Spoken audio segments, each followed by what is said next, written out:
30 plus years. Yeah. That's Yeah. impressive. Yeah. My short size has been the same. So that is impressive to me. Size 34 for 30 You're years, winning. which I'm You're okay. winning. I'm okay with. Yeah. Yeah. They're like, here's the 36, there's the 38s. Then I'd be like, all right, time to go. But I'm still getting into them. So we're good. You're still training, so Still training. I've been doing a lot of wrestling with my daughter now. So that time, that training time for myself really is now her training time. all So right. Well, that's where I'm at. But yeah, we want to get into that with you. That was one of the main yeah. reasons for the conversation. But we are live and we are going belly to belly tonight with Dan Ocone, Jersey Shore Wrestling Region 6 legend. He is a two-time New Jersey Wrestling Coach of the Year, 2013, 2012, two-time Region 6 Coach of the Year, 2013 and 2012. He was president of the New Jersey Wrestling Coaches Association from 2007 to 2013. He was the coach of three-time Group 4 state champions at Brook Memorial. He is a three-time All-American for the College of New Jersey. He is also a black belt in Judo. He is a black belt in Jiu-Jitsu. He's a principal at Lanes Mills Elementary School, and he is Doctor of Education from Rider University. Dr. Ocone, how are you, sir? Hey man, it's so great to see you guys. Two of my favorite people. I'm excited to be here tonight, only because I get to talk to you guys, which is always just great. Yeah, one of the many reasons why we do this is we get to connect and have great conversations with people and reconnect with people.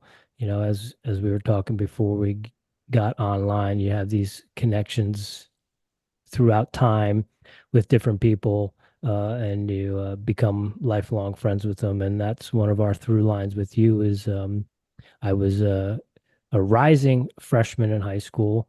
It was my first experience at an overnight camp. It was a wrestling camp at TCNJ, formerly known as Trenton State College back in the day with Coach Eisenhower. And it was two of my teammates, Terrence Fagan and Damian Lardiri.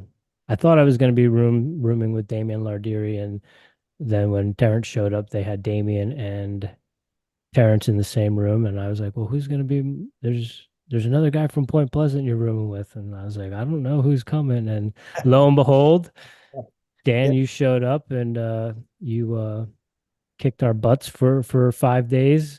Me, Terrence, and Damien, we got a real taste of your intensity and who you are as an individual. And yeah, it's been really cool to be friends with you for such a long time and see some of one of the things I forgot to mention, he was the first Region 6 champion in Point Pleasant Beach high school history. So Yeah.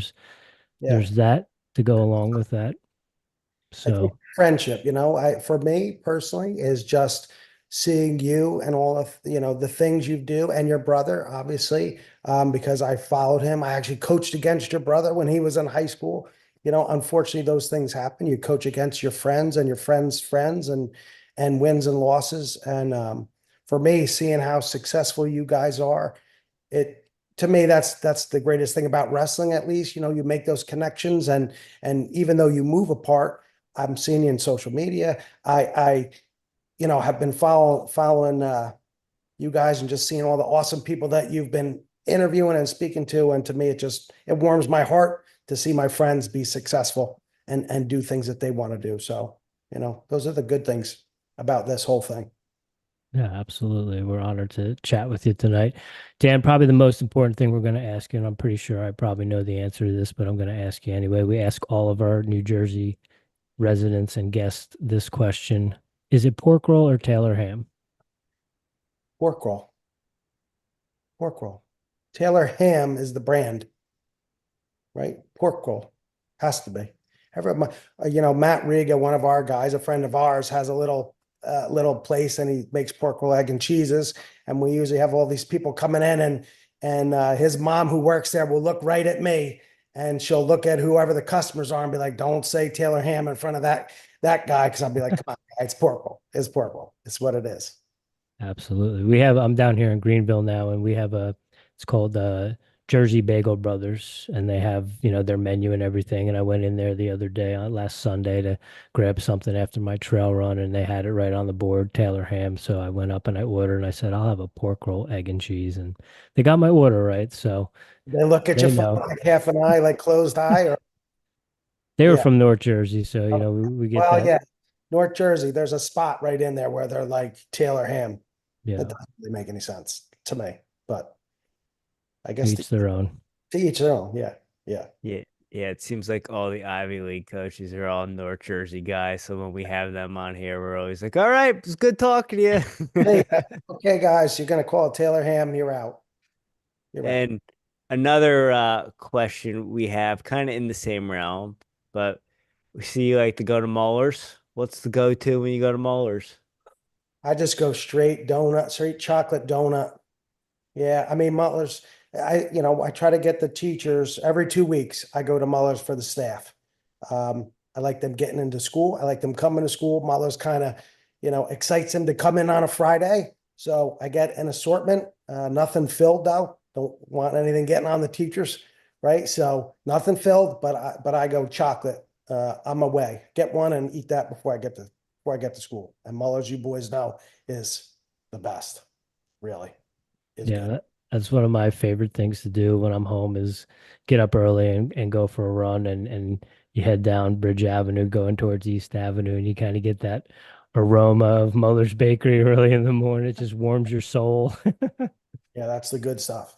That's the Yeah. good. Always, And always. Coach, another little through line, but you brought it up. You coached against me in high school, and there was two coaches that I hated wrestling against because I knew if they had a charge on their hands, I was about to get out coached. And one was Jason Nace, and the Uh-huh. other was you. And I will never forget this for as long as I live. But district finals, my sophomore year, you guys watched the tape after the dual match. You Yeah, guys you yeah, guys came yeah, prepared and you kept on saying left hand, left yeah. hand, left hand. And there was a point in the match I wanted to stop and go, bro, I don't even know what I'm doing with the left hand. Can you tell Yes, me? yes, yes. That's, again, it's never fun. That those things they're good. Competition we know is good, but there's like a point where you're coaching against people that you care about and you know deeply, and you know, the ruthlessness sometimes in coaching is there because you want your guy to win, but you know it's going to hurt the other guy. I've had similar situations with other kids, coaching against people that I know, well, and it always stinks. It always stinks. But you got to watch the tape. And I'll tell you this, guys, what something that I'm kind of against, and I don't like this in the sport of wrestling, at least coaching wise, is a lot of parents because they're so overjoyed with how well their kids do, will post their kids' videos online. And man, I was a vulture to that stuff, right? I was a vulture. I had a kid, Bill Miller, who was third in the region or second in the region, and he draws the second seed in the state, kid from Randolph. And the kid had an awesome swing single. That's all he had was a swing single to your left knee, right? And so I watched the tape on YouTube over and over again. And when Bill Miller wrestled him in like the pre-quarterfinals of states, I told Bill, put your left knee down for the whole match. And the kid only had a left swing single to that side, and we ended up beating the kid. So I'm always cautious about that, of what you post online, showing your kids' skills, because you're going to have some vultures that are happy to see it, as I was. You find that gem, you're like, oh, okay, here's what we could do. So yes, we did watch the video. Hmm. Unfortunately. Rich and I always talk about that because a lot of our tape watching of our matches was a lot of vanity. Wasn't so much trying to break it down. I didn't till my senior year. I didn't understand how to break down tape, but we always talk about like not watching the losses, and it's like no, those are the matches you should probably watch the most. Uh, you know, I'll share this. So, and to agree with you, my senior year of high school, I win the regions and they're having super regions at the time. And I'm in the super region. It was like a round. And then if you won the regions, you got a bye and then you wrestle in the region super region finals, which was like 2 rounds into states, right? And literally I'm winning 7-3. I'm wrestling a kid, Matt Dury from Voorhees. I know his name. I'm winning 7-3. There's 10 seconds on the clock. Third period, I'm winning 7-3. I look up at the clock, 10 seconds left. He pancakes me. I lose 8-7. I've watched the match one time. One time I've watched the match, and that was like 32 years ago, 33 years ago. I just can't do it. I can't do it. But you're right. You watch the matches to see how good you did. The best guys, though, watch the matches, like you said, to see where you need to improve. And if you can get to that point, you can start winning a lot of things, because then you're going back. And I wish I could do that too. When I think back, I could have been more prepared and could have done a better job in a couple of places if I wasn't so like hurt by the loss. Got out of that and was like, hey, I can win if I watch the loss. I can grow on the other side of that. So that is not easy. No. It's funny you bring up the super region, Dan, because we just had Dave Esposito on not too long ago, and he was fourth in his region, but the kid that got third missed weight, so he came in, and I had to wrestle him when he was a freshman and I was a junior. Yes. We were just talking about how the super region was kind of like the ball grab era of freestyle, where it was like, had I not had to do the super region my junior and senior year, I would have been on a different side of the bracket from Ramos and McGrath, and it might have been a different state tournament for me. But also talking about, again, having a coach like explaining to you why it's good to watch your losses and to learn from those things. Same thing, a coach telling me like, hey, this kid just got a second lease on life. He's coming to take your head off. You need to be ready. Like, you might have thought you were getting a forfeit because your kid wasn't going to make weight, but now you have a match and that kid's got a second lease on life and he's coming for your head. If I win, I'm in. Yeah. But you know what stunk about my year and that loss for me, because that was my first time going to the state tournament my senior year. Where I was from, we didn't even have sports, so I didn't start wrestling until I was a freshman. But that was the one and only year where your guy needed to win to drag you into the tournament. And because I was going to be like the 6th, 7th, or 8th seed to begin with, that guy upsets me. He's now the 8th seed. He draws Larry DeVault, the defending state champ. I have to go down to Atlantic City. I make weight, and I watch Larry DeVault pin him in about 15 seconds, and then I'm out of the tournament. Oh. So just like you said, you could have been in a different spot, in a different path. Maybe you're a state placement. Maybe you make the finals. Maybe I take top 8 or whatever. Maybe I win 2 bouts in the states, but don't look up at the clock and you won't be in the situation. Finish the shot and you're not here talking about it 30 years later. Keep, finish, get in, finish. So. Well, that said, though, you went to Campbell your freshman year and you were like 37-10, Division I. Yeah. How did you make that jump in that level so quickly? So I end up finishing 3rd in a region, and they took the top 2. So I had like just a fabulous year for me. That was my 5th year of wrestling ever. And I think I made the jump because they had a room that was separate from. It was on the outskirts of campus, the wrestling room, and it was its own little building. It was 2 mats, and it was its own little building, the wrestling room, and it was open 24 hours a day. And I had one of those wall, the mannequins on the wall that you can drill in. And literally, I just went anytime I could go, and I would just drill in that stupid thing all the time. Just hit a high C, hit a high C, hit a high C, I couldn't even tell you how many. If I had a chance, I would be going there to work out. So I think I had good workout partners. We had a bunch of guys from Clackamas Community College in Oregon. We had 3 guys from Clackamas Community College. They were all Americans, and they literally were like loggers. They were like men. They had like full beards. One guy had no hair, and they were like 21, 22, and literally like they were logging, and they're like, oh, let's wrestle. It's easier than logging. So I was working out with them, and they were all were like what was the weights? Like 67, 77, and 90. So they were all bigger than me. And I worked out with them all the time. And they just beat the crap out of me every day. Every day. And so I think that kind of just that that survival mode got me better. And I just love the sport. I just love the sport. So just had a good season, did well, and appreciated it and got better. So it was a good time. It was a good time. It was good, good wrestling. School was difficult for me, but the wrestling was good. Like the location, the academics, or at the time, and I think it still is.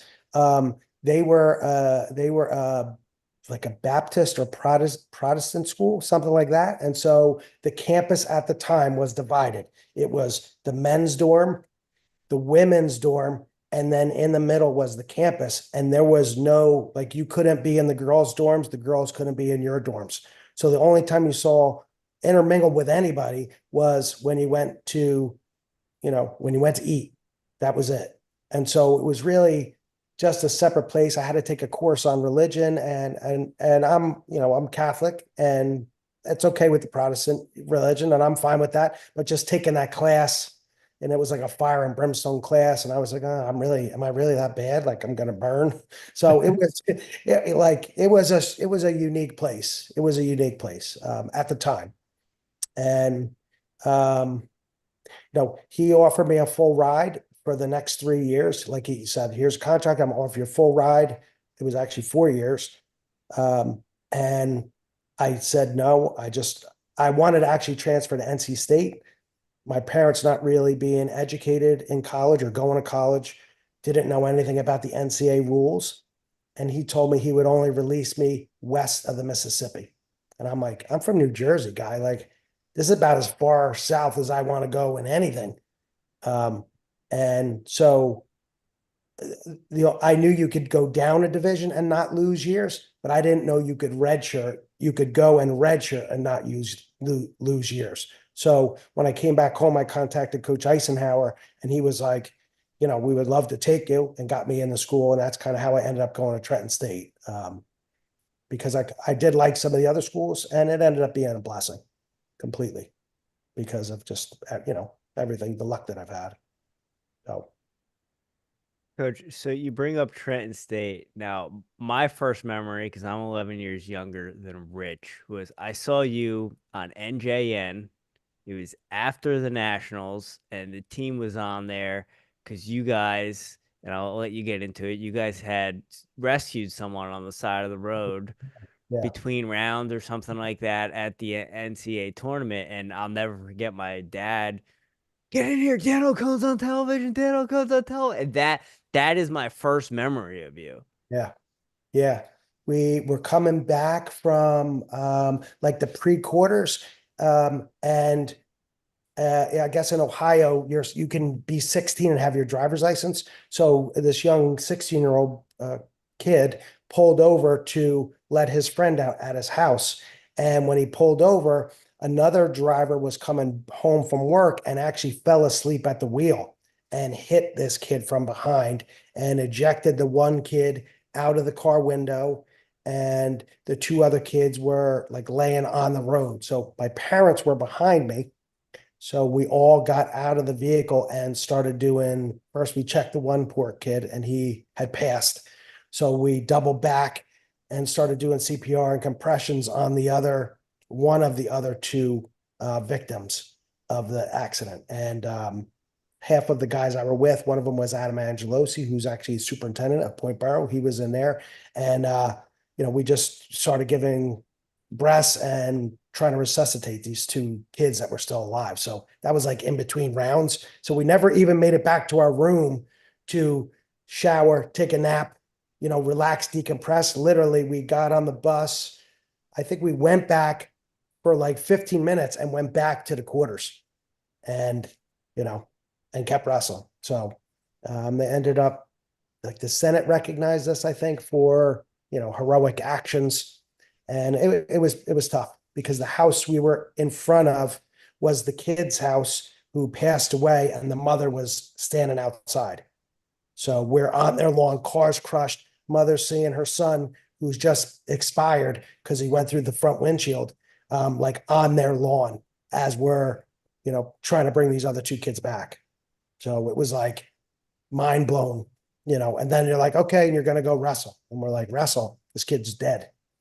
So it was pretty wild. All while you're trying to wrestle. How did you do that? Because you finished the tournament. I know you were an All-American that year. Yeah. How do you because I would think that that's almost like losing a match. Like, didn't do too well because I was the top seed and I lost the next match to the A seed. And then I came back and actually I lost to that kid twice. So he was better than me. I mean, he was better than me that day. And, I think I was just kind of in shock.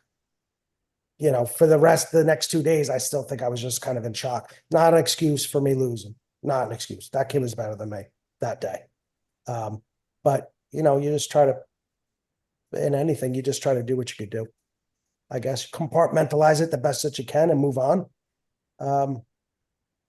Yeah, that was interesting. Definitely. thank you for sharing that. Sorry if I Yeah.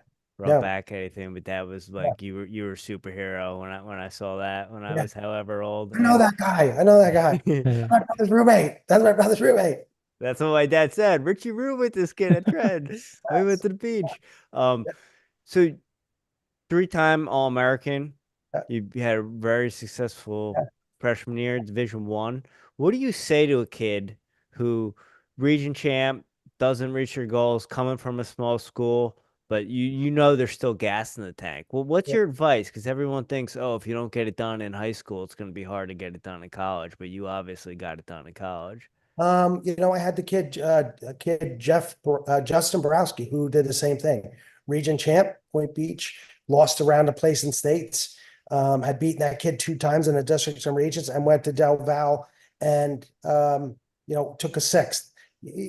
I think you have to exhaust all of your means, or for the rest of your life, you're going to be saying to yourself, I coulda, woulda, shoulda. I'm okay that I wasn't a national champ. I lost in the national finals twice to the same guy. I'm okay that I wasn't a national champ. I wouldn't be okay if I didn't put my foot on the line. And you guys know this too. You've exhausted everything. And maybe you didn't reach the pinnacle of where you're at, but you have to at least do it so that the rest of your life you're okay with it. Hey, I tried. I gave a massive effort and it didn't happen. And I'm okay with it. It's I don't know. It's just the way it is. I couldn't live with myself if I didn't. And maybe, Jimmy, some people can. Some people can live with themselves with that, the last couple of pages of that chapter not being read, or written, or written in a way that, to me, I think read. The last bit of that chapter not being read. Like, you don't know the ending. Forever, you're going to always have that excuse to say, well, I coulda, woulda, shoulda, or I should have. I'd rather lose and at least know that I tried, than never put your foot on the line. Hey, I wasn't an All-American. I wasn't national champ. So I tell those kids, you got to do it. You have to, or close the book and don't ever tell me, you coulda, woulda, shoulda. Don't ever say that to me, because that's not part of a conversation I want to have. That's a choice you made. I chose not to compete. Fine. That's okay. That's okay. But don't tell me you could have done it. My way I'm going to live my life. So, and then you guys did the same thing. You put your foot on the line and you exhausted everything, and you can hold your head high with what you did, because you did it. Nothing's open-ended in your life with athletics, right? Nothing's open-ended. You're like, I did it, didn't work out, or it did. So that's kind of what I tell kids. And you gotta feel that. And the kids that are going to have an excuse. They had an excuse before, Jim. They had an excuse all the way to get here. So it's not going to be like them not to have an excuse. So really, you got to look at the kid. If the kid's not an excuse maker, then you have that conversation with him. Like, hey, you got to go for it. If he's an excuse, he's going to tell you his knee got hurt or his back or whatever it is, and that'll be his bailout. And that's not worth your time or your energy anyway, right? Putting him on that path, because he's going to come back to you with some nonsense that I just don't have time for. Dan, how do you navigate the waters when they're willing to toe the line, put their foot on the line of making the decision of Division 1, Division 2, Division 3, or maybe a JUCO? Did you ever have to have those conversations? I always feel like I had a lot of kids go Division 1 who, yeah, you know what? That's a tough question. It's a tough question because I think you end up where you're supposed to be. How about that? You end up where you're supposed to be.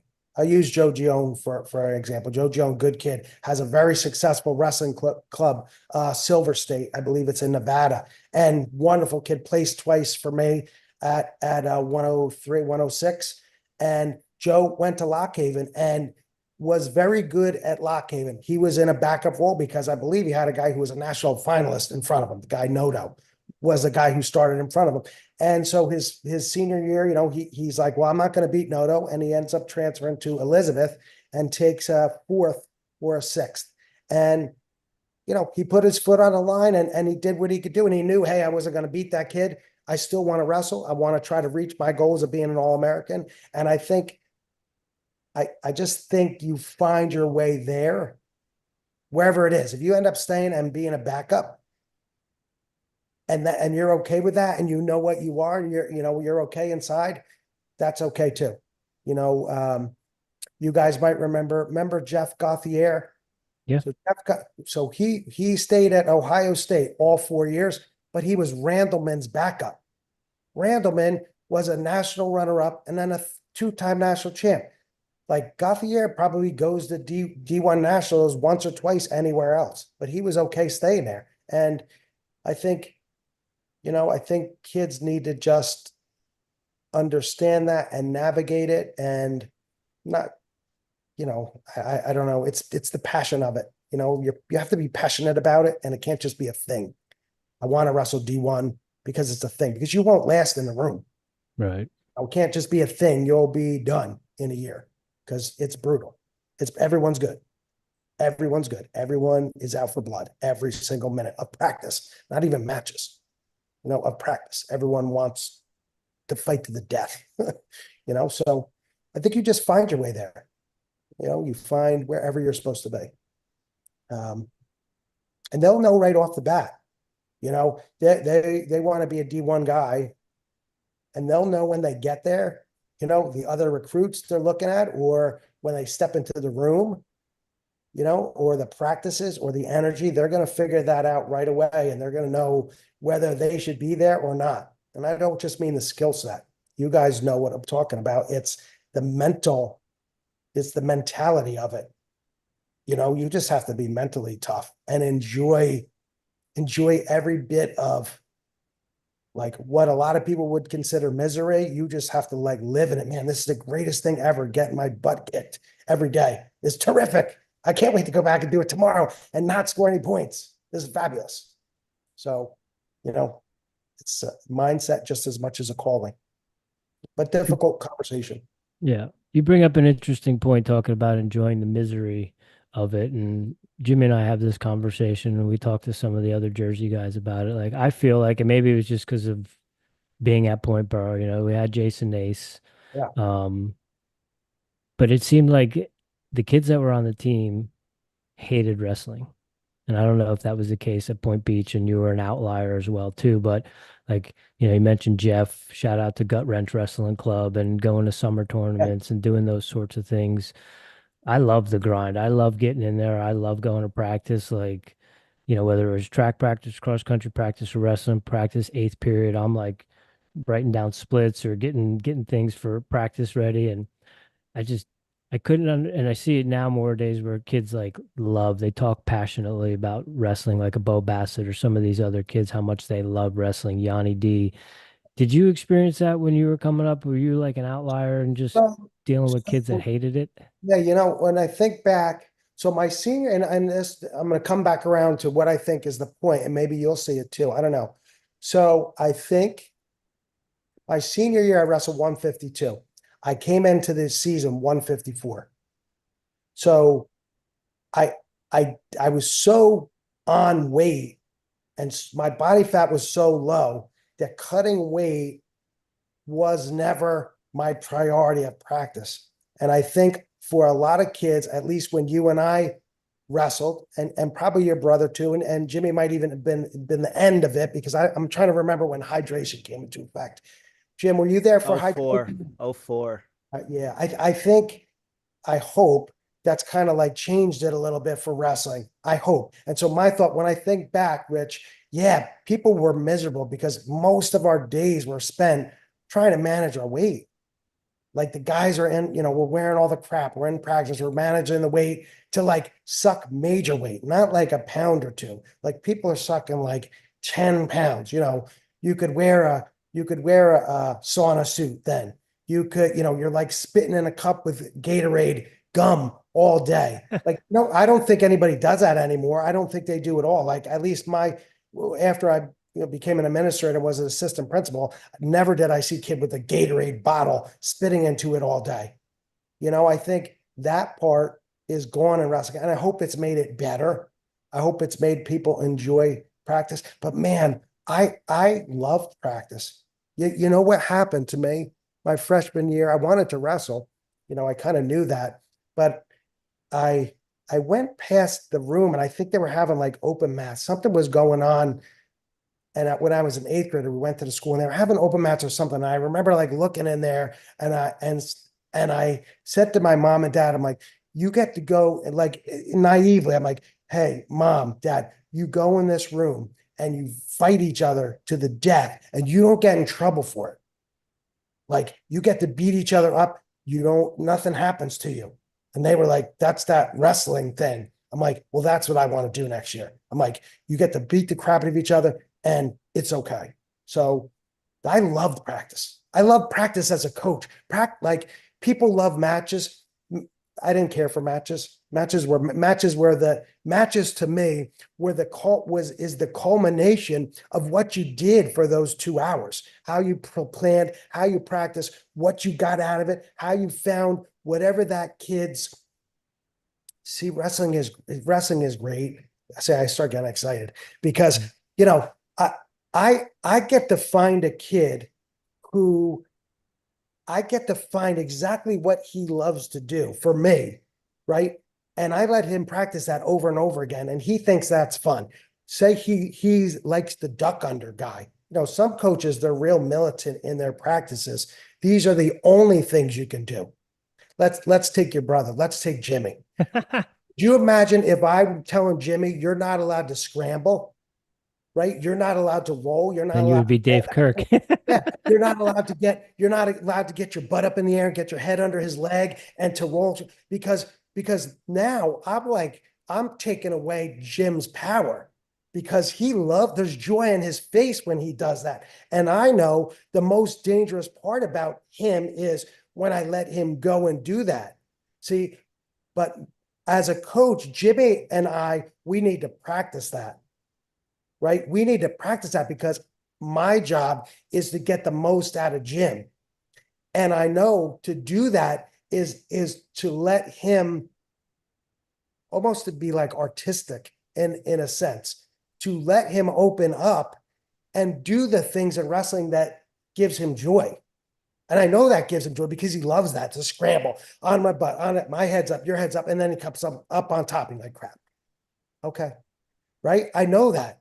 So I loved practice as a wrestler for me, because my coaches would let me do my favorite hold, but I loved being able to coach because you could see the joy on the kids, because we would always do, all right, drill your favorite hold on your feet first, right? So you're getting your thing. And now we would say, drill a high C. Now you might get to drill a high C twice because that's your favorite hold.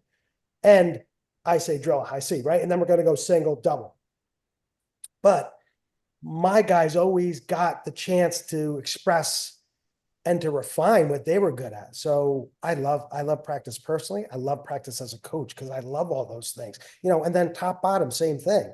You're talking about hit your fit. Why am I going to make you, right? Why am I going to make you do what I think is absolutely the best? Right? because then I'm taking away from you. You're 6 feet tall, and I'm not telling you to cradle anybody, right? Or you're 5 foot tall and you're heavyweight, and I'm not telling you anybody to juck anybody or to throw a half. Like that never made any sense to me, right? So I loved practice. And I don't know if kids loved it, hated it because of cutting weight, or they didn't find something that they found that they were so passionate about to do in practice. You know what I mean? Like, man, I get to do this and I love it. That's joy to me. I experience joy as a wrestler and as a coach, those things, because I see the joy on the kids' faces when they get to do what they want, and they imagine doing something that you're good at over and over and over again. That's pretty cool, right? That's a pretty cool thing. You want to be a part of that sport, whatever it is, that repetition of skill. So I'm like you. I loved it. I couldn't wait. Whatever it was, I'm like, can't wait to get there. This is the best thing ever. Awesome. Awesome. And a lot of people don't have that passion. Yeah. I think the kids do now more though. I think they do more. Like I do agree with you that, they're not just doing it to do it, because you can't do it to do it anymore. You got to be in it. Yeah. You can't just pick it up. So. Coach, you talk about the joy you get of finding what a kid really likes, kind of pulling that out of them and letting them do that and letting it blossom. So getting into the philosophy of coaching, and you started coaching in high school at Point Beach, where you went to high school, and then you had an opportunity, you went to a Jersey Shore powerhouse, Brook Memorial. Yeah. What was the differences between that? I would assume you gotta figure out the kids a little bit more from Brook Memorial. Obviously, you grew up around that area, so you know a lot of that. But was there a big difference in having more resources at Brook Memorial than at Point Beach? Yeah. So I grew a lot. So I'll back up for a second. My first year, actually, I was an assistant coach at Long Branch High School for Vin Dallacardillo, who was third in the state several years before that. And he was just a football guy, and he was kind enough to bring me in. So I had a lot of a first year of kind of experimenting with stuff. And then I got a chance to go to Point Beach. I was an assistant coach there for 2 years and then took over. So I learned a lot from Point Beach when I went to Brook Memorial. And when I was at Point Beach, I didn't let the kids do I did not let them experiment with themselves. I was really regimented and was really strict. And when I go back and think about it, I was a leg guy in college. I made every guy in Point Beach ride legs. And what happened to us when I look back is, how many times did kids who weren't good at legs, the guy bumps his butt up in the air, catches your head, you slide off and get pinned. Man, we probably got slid off and pinned more times than we pinned anybody with legs, right? Because that you're either a leg rider or you're not. You can't make everybody a leg rider. So we really didn't have a top hold for that. But when I got to Brook Memorial, kind of looking back at what we did, we had so many more kids. We had about 19 kids at Point Beach. At Brook Memorial, I think there was 4 or 5 years where I had 72 to 78 kids on the roster, legitimately 72 to 78 kids. And I had a couple freshmen that were 30-0 wrestlers, in back-to-back years. So we just had so many more kids. They knew so much more because this is what they did. These kids, this is what they did. Point Beach, they did it during the season for the most part. But these kids, this is what they had. So with that many kids, you can't shut anything down. You have to let those kids all do what they do well, because most of them were coming in with a pedigree already. It wasn't unusual to get four or 5 kids who had placed in the middle school tournament, and had been very successful all the way up and, through junior high school. So the difference at Point Beach was trying to survive, and win bouts, and Brook Memorial was trying to have kids become state champs, and that really was a difference, starting from the ground level with kids at Point Beach that didn't know anything. When I think back, there's different ways we could have done it. And, Brook Memorial you're already in the middle of a kid, who's won 30 bouts already. So you can't come back to that kid with the same stuff. You have to continue to sharpen his skills and add skills to his skill set already, because he already has a skill set. So that was just a different place. I mean, Point Beach was awesome. I was so lucky to have the success that we did. I think I was there 6 years, and I think we had 6 years, and we had 6 region champions at the old Region 6, which you guys know was infinitively tougher than what it is now. 6 region champs, 3 place winners, guy go to wrestle at Princeton, guy wrestle at Harvard. And so I was very lucky with that. But Brickba Moore was just a whole new thing, a whole new thing of kids. And I don't know, both experiences were awesome. They were. All right, so I got 2, because the first one's just a little quick one. I gotta ask it, and if you want to play the 5th, feel free. But you mentioned being assistant coach your first 2 years, and one of those years you guys got the only win over Point Borough, I believe. Yes. And there is lore in Point Borough history that there was a leak. There was an inside leak about the lineup, and that's how you guys beat us. Did you guys have an inside tip? No, Carnes was out. Carnes was, his mom was really tough. She was tough, and she was like not letting him wrestle. Literally, I think there was a conversation in the back with Sass, the mom, and the dad was a good guy, but he was not in charge. Like a really good dude, super. She was in charge of, it was her. I think she had 4 boys or 3 boys, and the only way she could make it was to be in charge. So she was in charge. The boys knew it, the dad knew it, but I think there was like a conversation between Jake, the mom, and Sass, with Jake pleading to be in the lineup. Like, let me in the lineup. I'm gonna miss this and not in. So now look, could you be right? You could be, but I don't know anything about that. I really don't. I really don't. If someone hears that, you might put them at ease, because every year we would get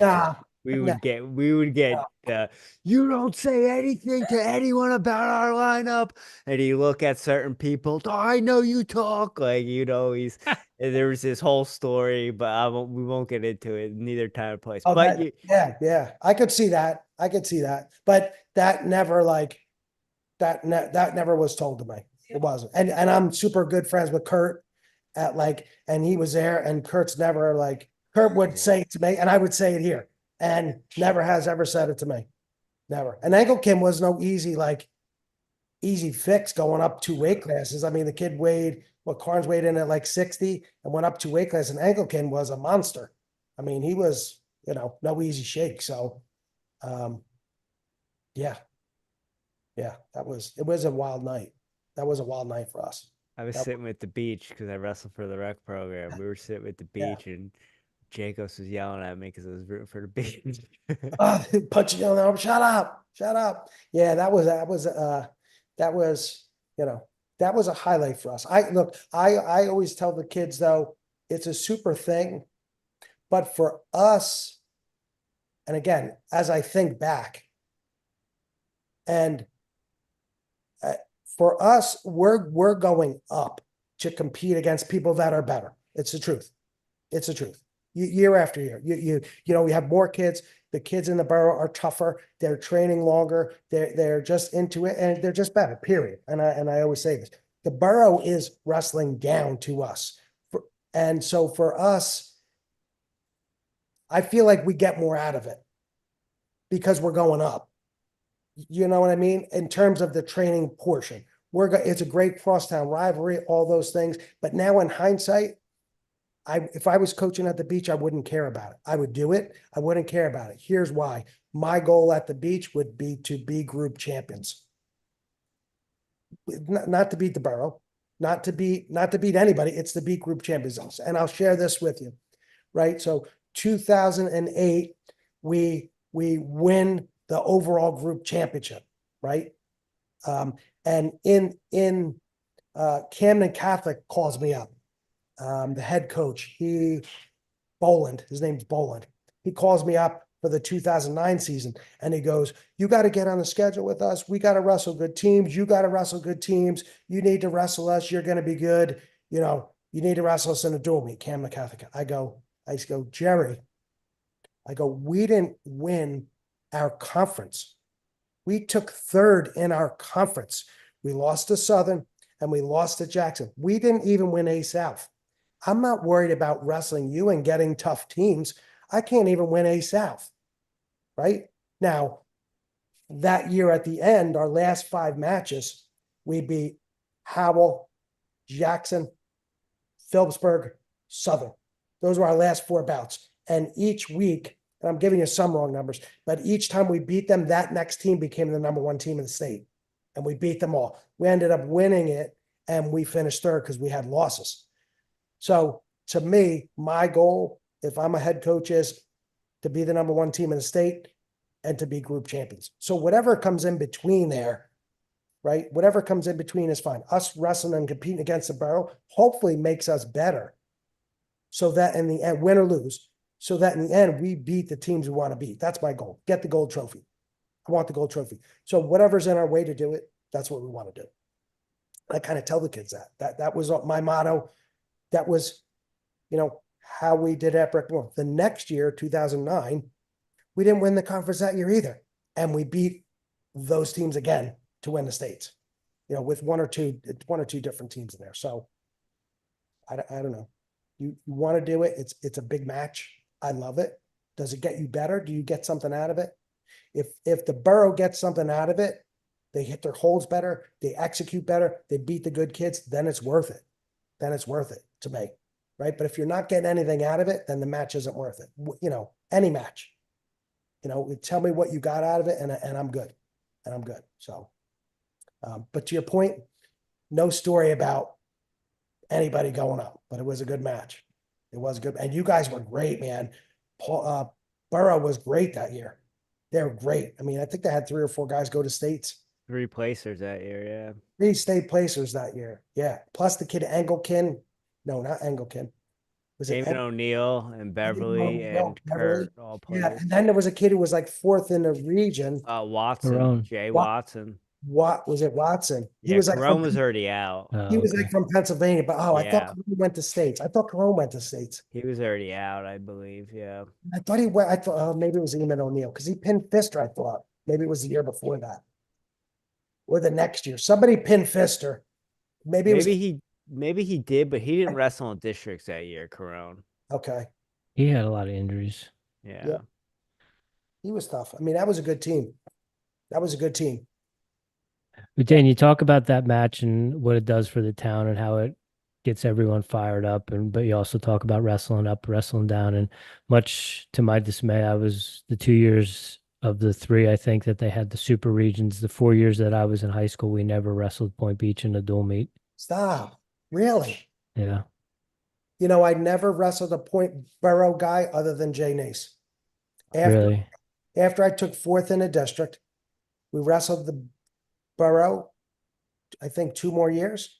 We wrestled the Borough 2 more years. I think I had a forfeit both years. And I wasn't good. I mean, I was better, but I couldn't. I mean, Jay Nace beat me like a dog. And I mean, he was awesome. Jay was awesome. Is awesome. But never wrestled a Borough. I was hoping to wrestle someone to be like, okay, I got 1 win, but nope. Can't beat the Panthers. Well, Coach, to your point about it being worth it and is the team getting anything out of it?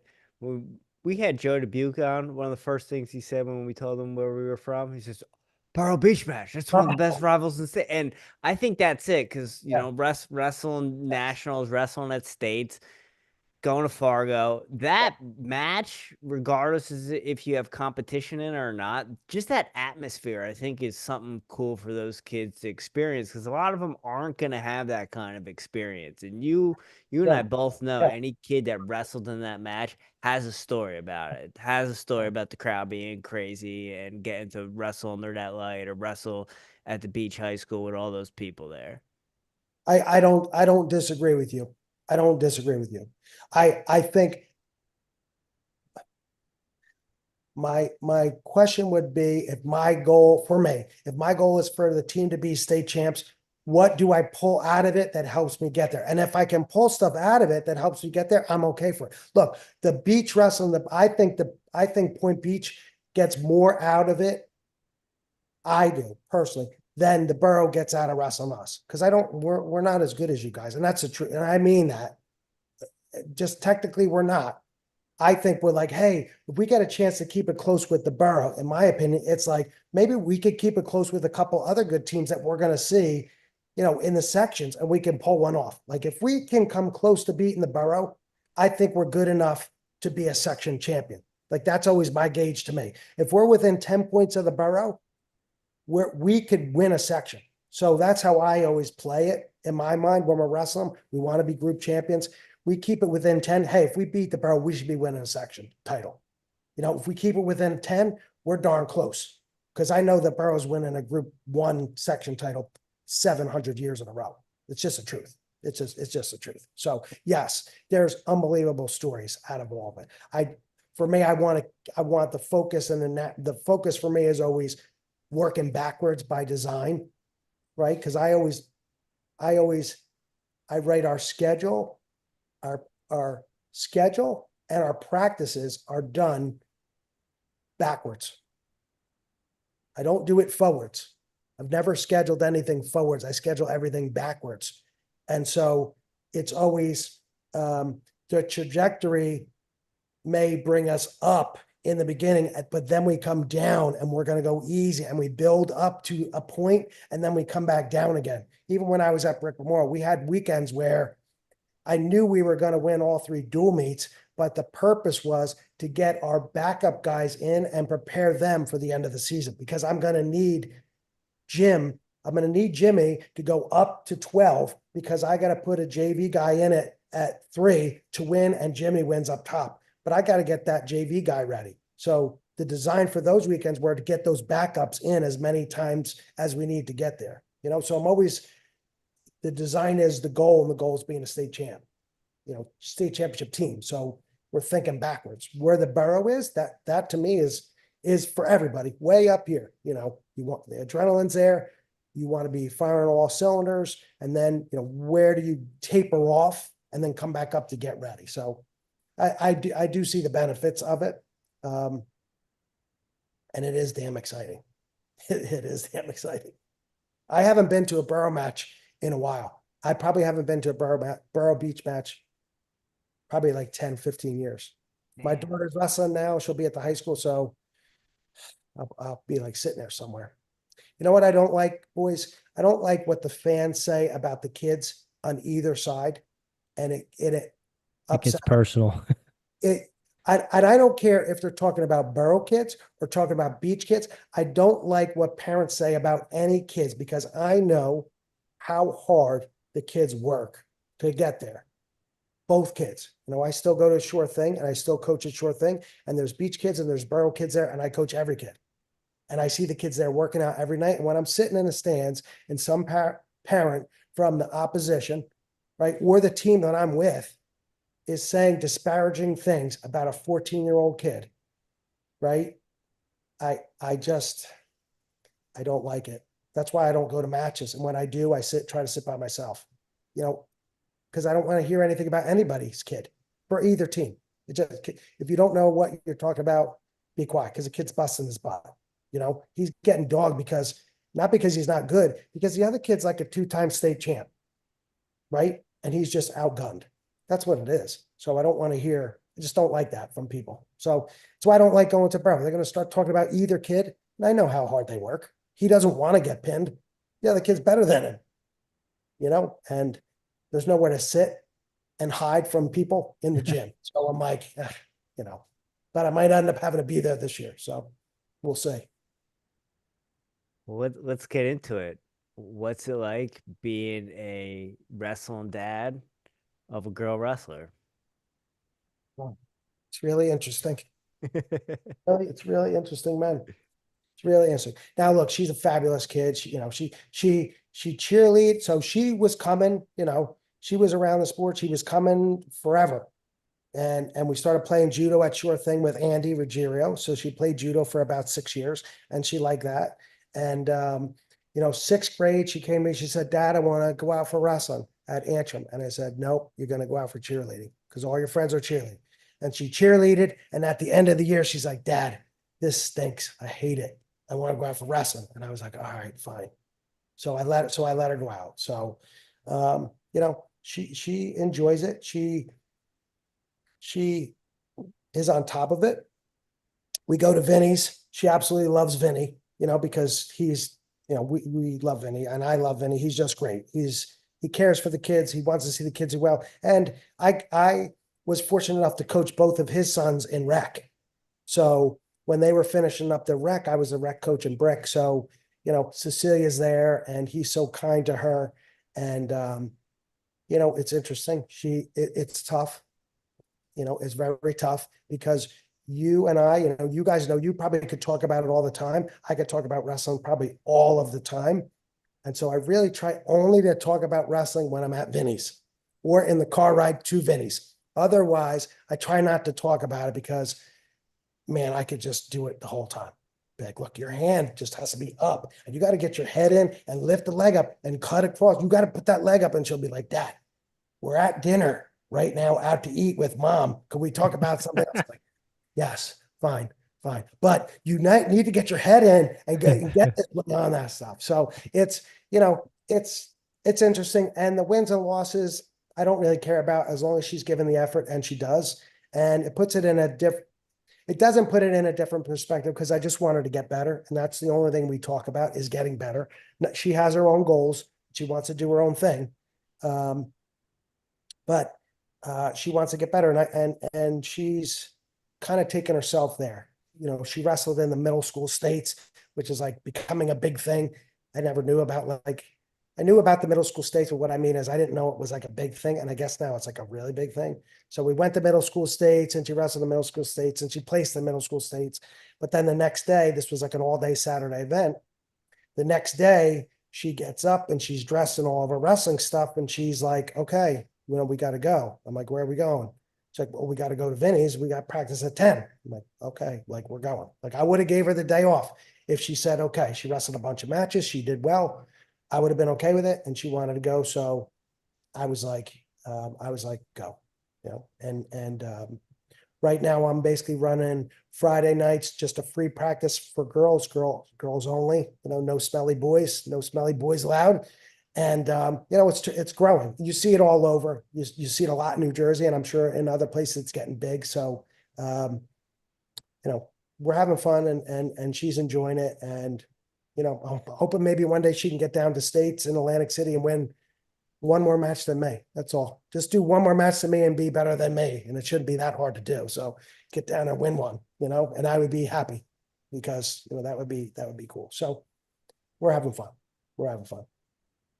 Are you always in coach mode when she's competing, or when she's wrestling for the team, is there coaches for the school?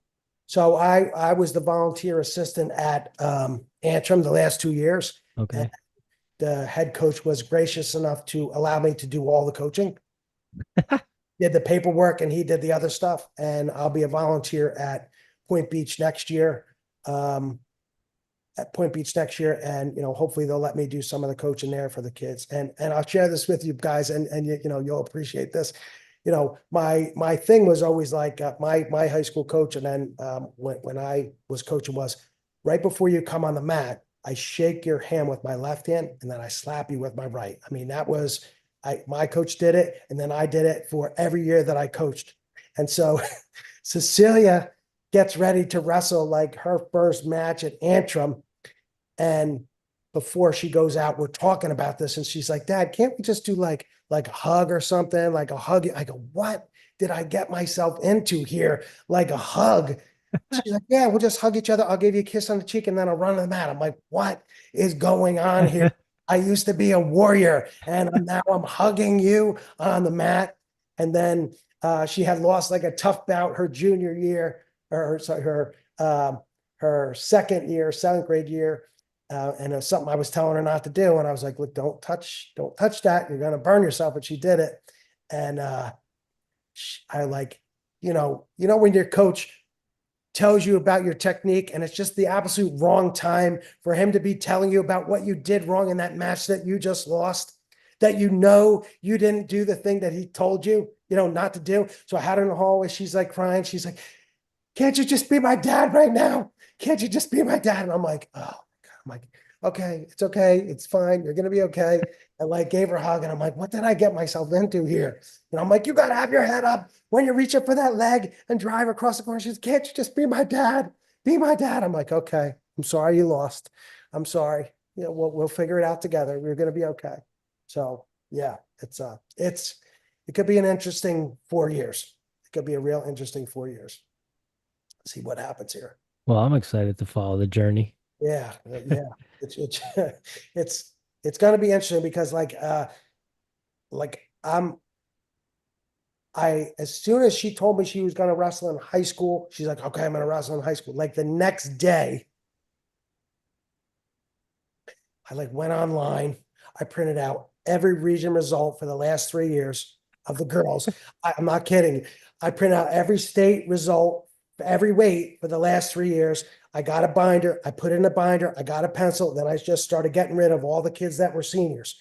And every year, okay, going. All the kids that were, sophomores coming back, circle. All the kids that went to states, won rounds, went to states, didn't win matches, but are there. And basically I have from 10, whatever the lightest weight is, 104 to 134, I have broken down everyone, what they've done the last 3 years. And she doesn't really know that, but I know that. And I'm looking, anytime we wrestle anybody in a tournament, I'm like, okay, that girl was in region. She won 15 bouts. And I'm planning the whole thing. She doesn't know it, but I'm like, all right, this is what we're going to do. Scouting. I'm looking for the videos, Jimmy. I'm looking for the video. They're out there. Post those. Listen, you want to post a video of your kid? I'm on it. I am on it. Believe me, I have a whole YouTube thing. I'm saving. Oh yeah, she's got a great high seat. No problem. We got it. So yeah, we'll be ready. Hopefully. The effort's there. So we'll see. That's She's awesome. in good hands. Yeah. Hopefully. So, Coach, I gotta ask you. I know we're kind of going all over the place, but you got that Reebok kit on right there. Yeah. And I know you've coached some guys, cornered some guys in the UFC. Very intuitive, Jimmy. Yeah. So when I put this on, I didn't put this on. I mean, I love this one. And I'm like, man, they're going to make fun of me because who's wearing Reebok really? I do. 60% off for teachers. Man, I love Reebok, right? I love Reebok. I love it. And I'm like, man, they're going to something. Yeah. Yeah. So this is, maybe this was George Sullivan's first UFC fight. Probably 7 or 8 years ago. It's interesting. Yeah, what's that like? Do you get more nervous for knowing a guy's going into combat? It's terrible. It's bad. I don't suggest it. It's really tough. I mean, the whole thing is tough. First of all, the pay for what they do and what these guys get paid, man, you'd be floored. When George was fighting, he was seven to show and 7 to win. So $7,000 to show up. And then if you win, you get $7,000, right? And then his agent takes 10% of that. And then he gets taxed on that. That's not taxed. So he gets taxed then 33% on that, right? And then he's got to pay his coaches. I mean, he would be leaving at it with a 7 and 7 with $8,000. It's really tough. And in a split second, you're knocked out. In a split second, you're dominating someone, and then your guy is out. It's tough. It's tough coaching. I mean, literally, it's I don't know. I mean, wrestling is joyous compared to this. It's truly being a gladiator. George's first fight, I stepped in the ring, they let you down to the cage. This is kind of when there was no one there. I kind of went in the cage and, you close that cage and all I could think of is being like in the Coliseum. Like that is legitimate. When that cage closes, there's only a couple ways in my head I'm saying that you get out of this cage, like with your shield or on it. Like you leave either on your feet or you leave like this. I mean, it's a wild thing, what these people do. It's a like you're like, you think of it like that, it's it's a whole different thing. And the weight cutting is like you're cutting a human when you're cutting weight.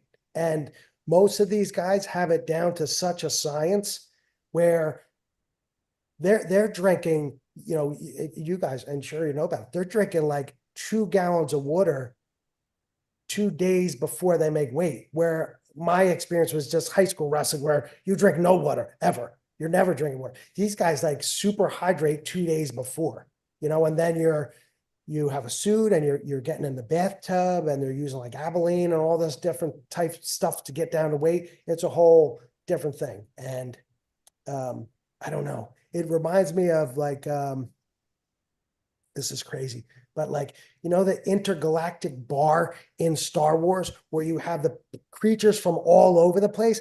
That's what it's like going to UFC, because you have Russians there. You have people from Brazil, from Mexico, people from Europe, all these different people with different styles and different arts, and they're all coming into one place for one thing. I found it fascinating, but also on the other side, being from New Jersey and the shore and really just a certain type of thing, it's overwhelming the first couple times, because there's people from galaxies far, far away, from all over the place. And you're like, and they have a translator. No one speaks your language. You don't even know what language they're speaking, when they have a translator. So that's like, it's pretty wild. It's pretty wild. And as good as it is, it's just as bad, because you're going home in the airport super pumped up because your guy won, or the party's over and your head is down and the whole time you're like, what could I have done better for this guy? Because it's his life. Like that's his life. He wins that, he's doubling his paycheck. He loses, now he's got to work more because, he lost half of his pay. So it's a tough life. It's a tough life, The kits are cool. I think I gave away like every kit. This might be like the last thing I have from like Francis's fights, because I had the kid Francis Marshall, maybe 3 fights in the UFC. And then I think George, I cornered him 6 times. So I cornered him more in the CFFC too. So, I mean, it's interesting. It's interesting transitioning with the wrestling piece too, because you're taking a double leg, but you're getting kneed in the face. So you have to put those pieces in. You have to put those pieces in. A lot of wrestling off the cage. And how do you wrestle? There's no sprawl off the cage, right? You get him to the cage, there's no sprawl. There's like a technique to like slide along the fence. So you learn new stuff too. And there's a lot of stuff that doesn't work that you would think works. You can't like finish a double when you're in the cage. You got to have to like run the pipe. So I don't know, last bit of Reebok left. And I think they went to Venom and they went to somebody else, a couple other people. But this was like one of the best things that I got. It's pretty neat. So with that said, you are a black belt in 2 different disciplines, judo and Brazilian Jiu-Jitsu. As a wrestling coach, do you think there's an avenue for that, or a time for that as a wrestler, and can wrestlers benefit with that as a cross training, and could that be more beneficial to do a judo or a jiu-jitsu in the off season versus maybe like going to Fargo to do freestyle or Greco? Yeah, I would, if I had to choose. So if I had to choose a discipline to do, I would go to judo. Here's the problem: there's not many judo places around where you can train. At least in New Jersey, there's one in Cranford that has an Olympian. He's 21. I think he might be the U.S.'s only male Olympian in judo. I would, I think about going to Fargo a lot. If I step back, it's pretty expensive now. I think it's like, and don't quote me here, I think it's like $1,500 to $2,000 to go to Fargo for a kid. That's a lot of money. Yeah. That's a lot of money. I think judo is better for, if I had to choose a discipline, you're going judo more because you don't want to get pinned, right? So that helps you fight off your back, where jiu-jitsu, obviously it's going to help you on the mat, but I'm not sure. Wrestling translates to jiu-jitsu better than I think jiu-jitsu translates to wrestling, because I think a lot of jiu-jitsu studios, well, I shouldn't say this. I don't know. I would say at least at Kurtz, we really didn't go on our feet a lot because people don't know what they're doing, and you end up getting hurt, and you don't want your students getting hurt because then they're not coming to the Paying club.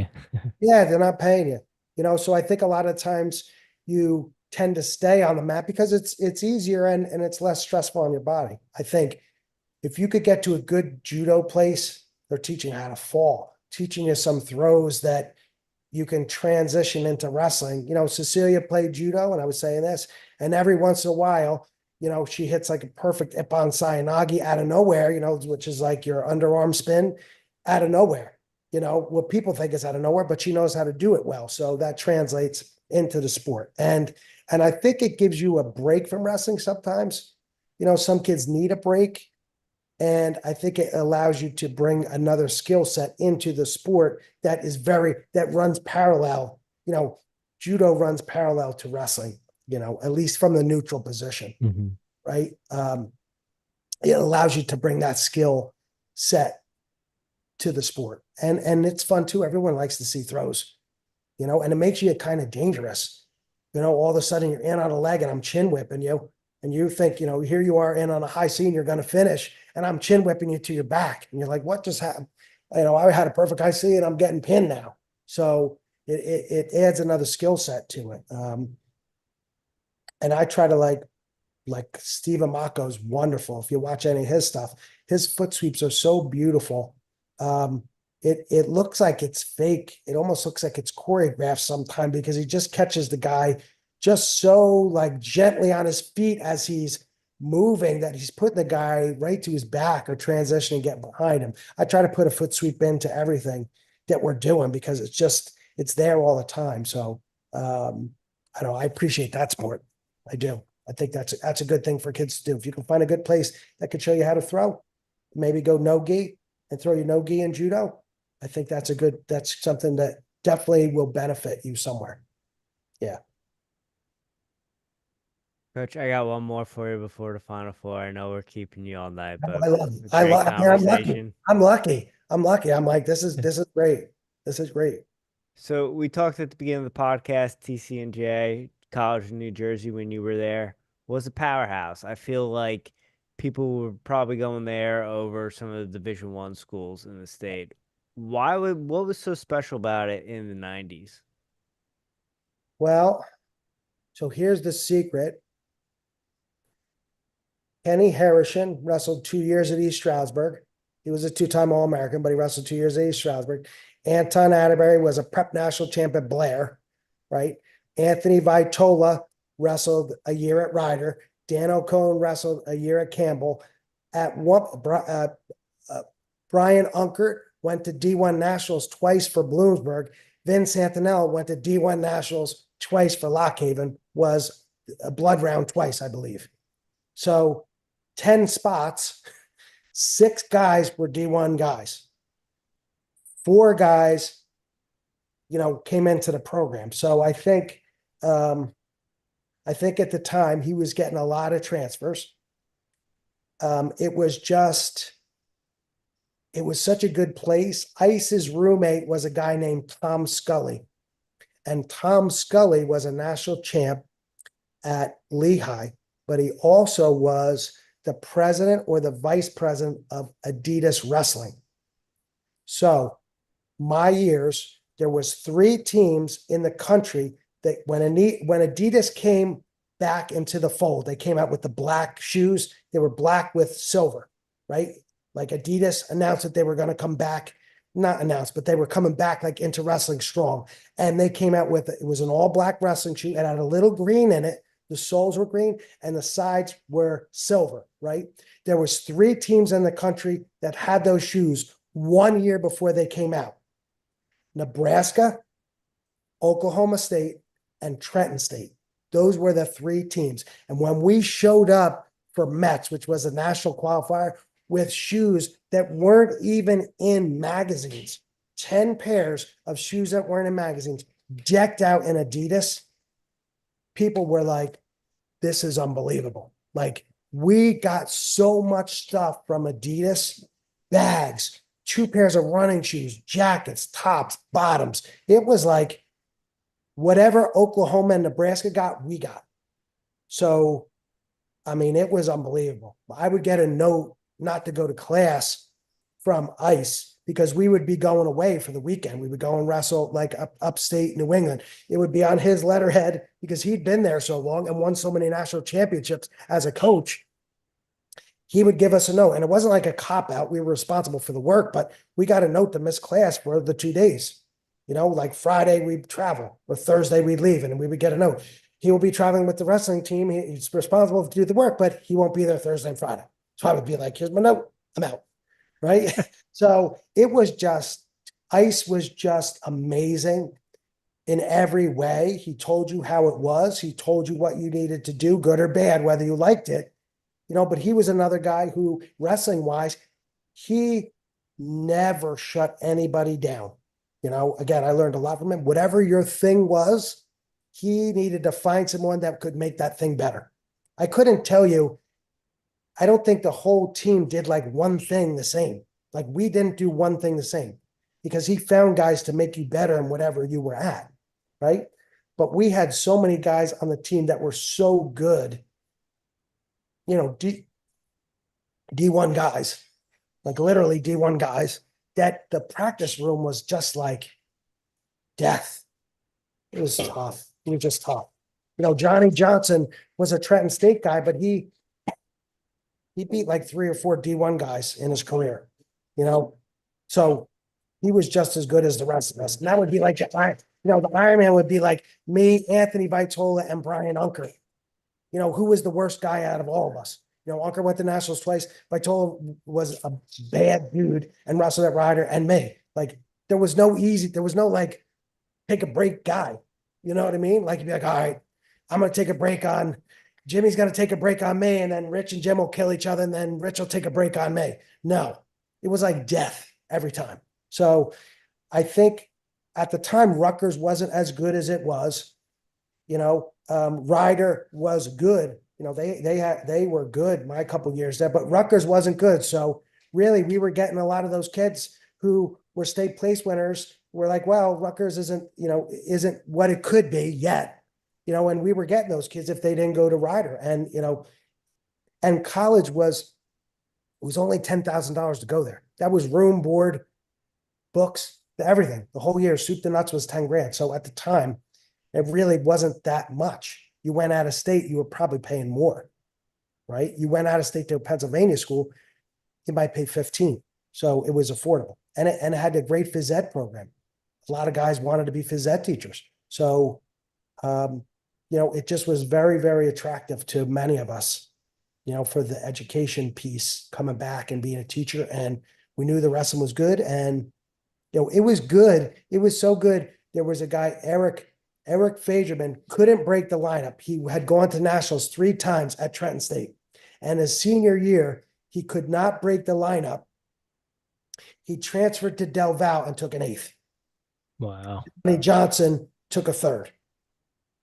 He couldn't start at 58. He couldn't start at 67. He couldn't start at 50. He couldn't start at 42. And he had gone to nationals 3 times, and he was fantastic. Transferred to Del Val, took an 8th. So it was just, you know, I mean, Anton Atterbury was the first D3 wrestler ever to win the Penn State Open, and he beat 2 D1 All-Americans to win it. You know, I should say at least one, but I believe he beat 2 that day to win it. So it was just, for us, fantastic wrestling. You know, and we were lucky. We were lucky. Did you always know you wanted to go into coaching? You know, I think when I lost in the States my senior year, that like solidified it for me. Like, I don't want this to happen to anybody else. And I felt like I needed to prove myself still. Like, I needed to get down to Atlantic City and sit in the corner and watch someone win, because I couldn't. And I was like, man, I love this.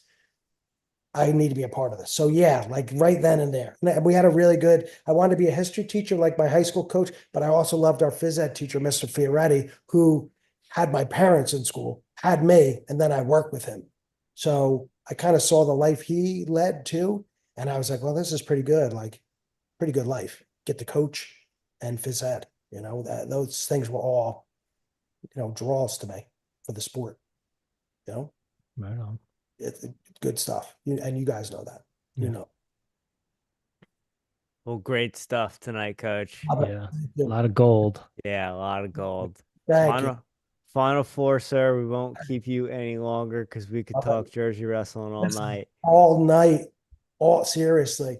All night. It's the goods. And I love you boys too. And I want to tell you, I'm so proud of both of you. I really am. I really am. I was bragging about you all week. I was telling a couple people and I love the stuff you do, but more importantly, I know that you're good people and you care for people. And I know you do the right things for people. And that's why I'm proud of both of you. Every time I see it, I'm like, man, these kids are doing, and I say kids, but these guys are doing these men are doing great things and they're doing good work. So I'm proud of you both. And, tonight was just a joy to be on because I do love you. I do love you both. I didn't know what I got myself into, but I was like, all right, let's do this. Well, Coach, that means a lot coming from you. The Yeah. Airey Bros hold you in high regard, and this was something Rich and I have been talking about for a minute here. And last year, I found the podcast you did with Kurt on his podcast a couple years ago, and I sent it to Rich. We're like, we got to talk to Dan. We got to talk to Dan. I actually listened back to it again today. I listened to it yesterday. Yeah, I gave it to him too, the whole thing. Yeah. We used to beat the crap out of him. Listen, it was bad. I don't like, he came and he lifeguarded for us. And so he's like running. There was a guy, you remember Gene Hanneman? Oh yeah. Yeah. He's a bad dude. Yeah. He's a state trooper, been a state trooper, but first D2 national champ for St. Cloud. So he wrestled up at Southern Connecticut and he placed twice at Southern Connecticut. And then he left his senior and went to St. Cloud and was a D2 national champ. And he's a bad dude. And so he lifeguarded with us for a year. And it's me and the kid Brian Unkert, who obviously was a state champ. He beat Goodell in the finals. And like I was saying before, wrestled at Bloomsburg, went to nationals twice. And so Kirk comes on to the beach. And for whatever reason, there's always kind of like something in you. If there's someone who's placed higher than you in states and they're younger than you always want to get like a little taste of it. Like, I want to see what this kid's all about. Like, he plays in states. Is he better than me? And so Kirk comes onto the beach and he's like, I took second in a state. I took second in a state. and we proceed for like a summer. We would drown him. We would double leg him on the beach. Hanneman, who was just angry all the time for not having the state tournament that he wanted, would just like pound Kurt. And he'd be like, this kid took second in the state. He's not even that good. And be like beating him to death. And he'd be like, leave me alone, leave me alone, leave me alone. It was like the poor kid just every day we'd be like playing him in the ocean, drowning. Oh, I'd be like, Gene, look at this. He's not that good. He's like, give me some of that. Give me some of that. Drowning him. Help me. So it was great. It was great. It was amazing. Listen, it was amazing. People be like, is he okay? We're like, he's fine. We're drowning. They're like, help. Got sucked into the ocean. Oh, no, he's okay. He's okay. I took second in the state twice. Like, you're not that good. You're not that good. Oh, man. All right, Coach. Final four. Here it is. Are you a coffee drinker? Yeah. Oh, yeah. How do you brew your coffee and how do you take it? So, I put the sugar in first. Put the sugar in the bottom of the cup first, and then I put the milk in the bottom of the cup, and then I put the coffee in. So I don't know how you brew it. How do you brew coffee? Well, You got a coffee maker, you got a French press, you do a pour over. No, a coffee maker. I do like Coffee the maker. French press though. I do like the French press. That could be something interesting. But coffee maker. Yep, Okay. the pod. I mean, I got to get to work. You getting a cup of Muller's? I don't get the cup of Muller's actually because I get my secretary coffee and she likes Dunkin' Donuts. So I drive down the street. I got to get her Dunkin' Donuts so she's happy because she runs my life at work. So she gets it. Muller's Okay. is just donuts, just donuts. Okay. They do have good coffee though. They Yeah. do have good coffee. Yeah, All right. that's it. That's it. Dan, do you have any daily practices or rituals you do on a regular basis to show up as the strongest version of Dan Ocone? 40 push-ups every morning. That is make my bed, make my side of the bed. Right? If my wife is not up, I make my side of the bed. If she's up, I make the bed. I come out. Let me back up. I get out of bed, make my side of the bed. I'll make her bed. I go in the bathroom. I get water, swish it around, drink it. It's weird, I know. But all that bacteria that's in my mouth, I drink it. Then I come in, I do 40 push-ups every day. Every day. And then that like sets me, that's like my thing. That sets me for the day. And then I'm like ready to go. And then I take off. You know? Yeah. Yeah. I try not to think too much because I just get up and I got to do. So those things, non-negotiables. Is there Non-negotiable. significance behind the 40? I don't want to do 20 and I don't want to do 30. And I feel like 40, at least like if I do it fast enough, it kind of gets my heart rate up Mm-hmm. where I'm like satisfied with that. And if I like, I want to do 40 strict push-ups. Boop, boop, boop. It's not a workout. It's not a workout, but it's 40 push-ups to kind of like get the blood pumping and get me, get me to where I need to be. And then I start doing all the other jazz that I got to do. But that's like, get that strict push-ups. Okay, you done it. Let's go. Let's go. I like it. I Yep. dig it. Get Yep. down with it. It's good stuff for me. Coach, what are you listening to right now? Music, podcast, audiobooks? Are you reading anything? So I don't know if you've seen if you ever like are perusing through my Instagram account, and I know we all follow each other. I have my first iPod, the white one. Mm-hmm. I still have it. And I have like Impressive. 40,000 songs on it. And I would maybe die without it. That's like my thing. That's like my thing. So basically, I don't have a lot of new music on it because I don't know how to do it really well because I barely know how to do like that other stuff. Well, we're talking in the beginning of this about you're like, hey, post this, and I'm like trying to figure it out. So basically, I have like most of the songs I've all my CDs that I put on there, and some other stuff, and kind of just going through and listening to that. I just cruise that thing. Oh no, I don't really listen to anything new on the radio, not that much. I I love Led Zeppelin. Man, I love Led Zeppelin. That's probably my favorite band. And so if I get in like stuck in there, I might just end up being there for like a while, going through everything. And AC, like AC/DC and Metallica.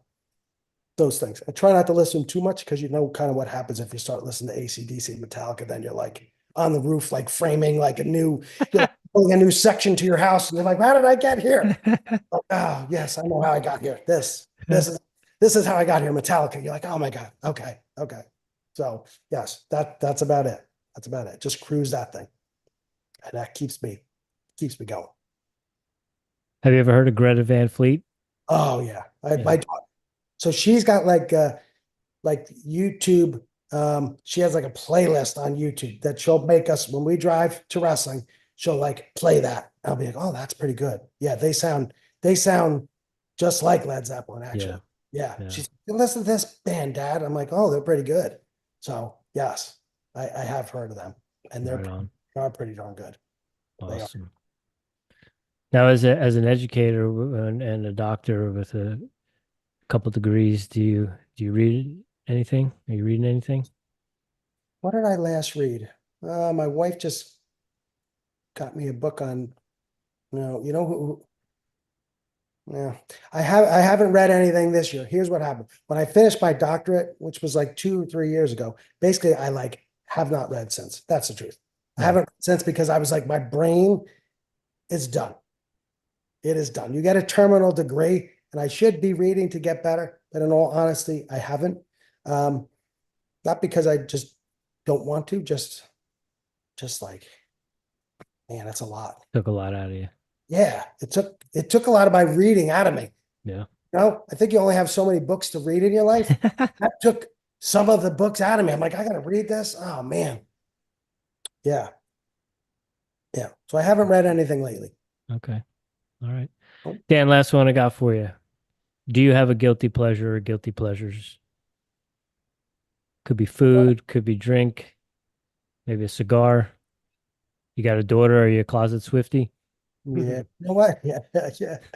Oh man. I collect Hot Wheel red lines, Oh, that's right. late 60s, unfortunately. From Awesome. the late 60s. So they're like an antique. They're like basically they're 50 years old, right? And they're all from like 68 to 72. So that's the pleasure. Once in a while, I get one of them and I put it away. So Did you get some pink ones lately that I see? I did get some pink ones. Yeah, because you know what happened is in the 60s, the boys threw them out because you couldn't really have a pink car in the 60s. So they're more valuable than all the other colors because they're not around. They got thrown in the trash. Nobody bought them. They got dumped. So yeah, collect them, put them away. That and probably, unfortunately, cryptocurrency. Those are my. Oh yeah. All right. Yeah, yeah, yeah. Got enough. Got enough. So Well, that's hopefully could be good. another conversation for another Yes, podcast. Yes. Next November, have me back on. It could be a whole different thing. Yeah, we will. You're like, all right, boys, what's going on? Yep. All right. We'll fly you out if it's good. Okay.